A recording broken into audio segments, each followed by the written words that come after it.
পুজোর আমেজ বন্ধুরা শেষ হয়ে গিয়েছে, আর হালকা হালকা শীতের হাওয়াও কিন্তু পড়তে শুরু করছে। আর এই শীতকালে আমাদের ত্বকের যত্ন নেওয়া কিন্তু একান্তভাবেই প্রয়োজন। এই শীতকালে আমাদের ত্বক কিন্তু প্রচণ্ড পরিমাণে রুক্ষ হয়ে যায়, ত্বকের মধ্যে নানা রকম সমস্যা দেখা দেয়, ত্বক প্রচণ্ড পরিমাণে ড্রাই হয়ে যায়।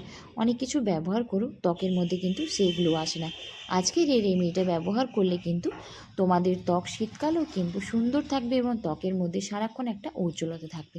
সবার প্রথমে ফেসটাকে খুব ভালোভাবে জল দিয়ে ধুয়ে নিও।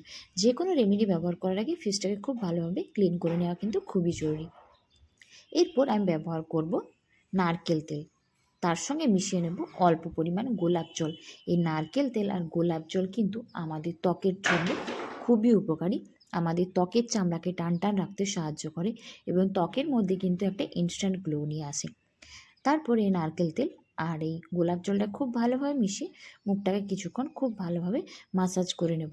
অয়েলি স্কিনেও কিন্তু তোমরা নারকেল তেল অনায়াসে ব্যবহার করতে পারো। এরপর ওপরের এক্সট্রা তেলটাকে একটা টিস্যুর সাহায্যে আমি খুব ভালোভাবে ক্লিন করে নিচ্ছি। তো আমার এখানে প্রথম স্টেপ কমপ্লিট। এরপর বানাবো আমি ফেস প্যাক। তার জন্য নিচ্ছি হাফ চামচ মতো চন্দন পাউডার, হাফ চামচ মতো গুঁড়ো বেসন, রান্নার যে বেসন হয় সেটাই নিয়েছি। এর সঙ্গে এই দুটো জিনিসকে খুব ভালোভাবে মিশিয়ে নেব যাতে কোনো দানা দানা না থাকে। তার সঙ্গে মিশিয়ে নিচ্ছি 1 চিমটে মতো হলুদের গুঁড়ো।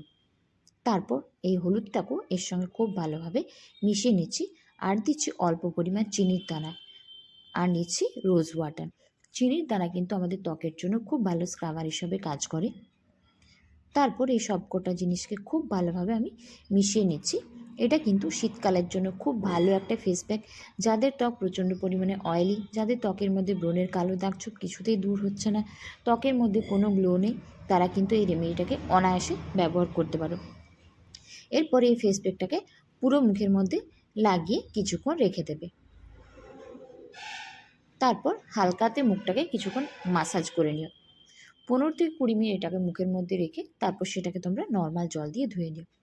এই শীতকালে সপ্তাহে 2 থেকে 3 দিন যদি তোমরা এই রেমেডিটা করতে পারো, তাহলে দেখবে সারা শীতকাল কিন্তু তোমাদের ত্বকের মধ্যে রুক্ষতা কিন্তু থাকবেই না এবং ত্বকের মধ্যে কিন্তু সারাক্ষণ একটা গ্লোয়িং ভাব থাকবে।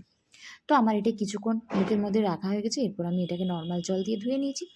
সবশেষে টোনার এবং ময়শ্চারাইজার অবশ্যই কিন্তু ব্যবহার করে নিতে হবে। আর এই রেমেডিগুলো কিন্তু ছেলেরাও অনায়াসে ব্যবহার করতে পারো। তো চলো বন্ধুরা, আজকের মতো টাটা, সকলে খুব ভালো থেকো, সুস্থ থেকো। আর এই রেমেডিটা কিন্তু অবশ্যই একবার ট্রাই করে দেখো।